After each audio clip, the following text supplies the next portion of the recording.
জীবত রায় হ্যাঁ আল্লাহর জিজ্ঞাসা করি, প্রভু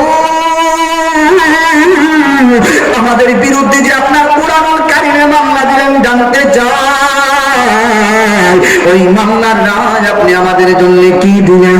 আল্লাহ বলেন, বান্দা জানিয়া রাখো, ওয়ামাইয়াউসিল্লাহ, যারা নাকি আমার বিরুদ্ধাচারী, যারা নাকি আমি আল্লাহর অবাধ্যচারী, সাথে সাথে ওয়া রাসূলা, আমার বন্ধু নবীর অবাধ্যচারী, আমি আল্লাহ তাদের বিরুদ্ধে কি মামলা দিলাম?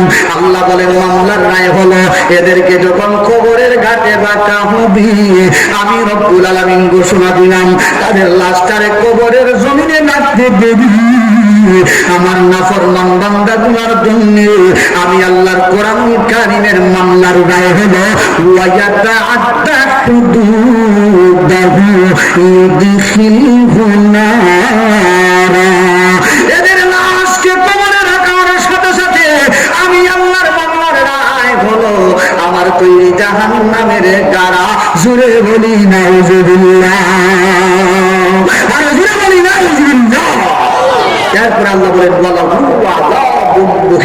সেই জায়গায় তাদের জন্য থাকবে কঠিন থেকে কঠিন আযাবের ব্যবস্থা। জোরে বলি নাউজুবিল্লাহ। এই আয়াতের মধ্যে আমি সামান্য আলোচনা করি।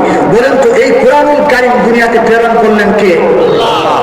আল্লাহ বলে কোরআনুল কারীম যেইভাবে বলেন কিয়ামতের আগ পর্যন্ত আল্লাহ কোরআনুল কারীমের 114 সূরার মতো একটা সূরা দুনিয়াতে কোনো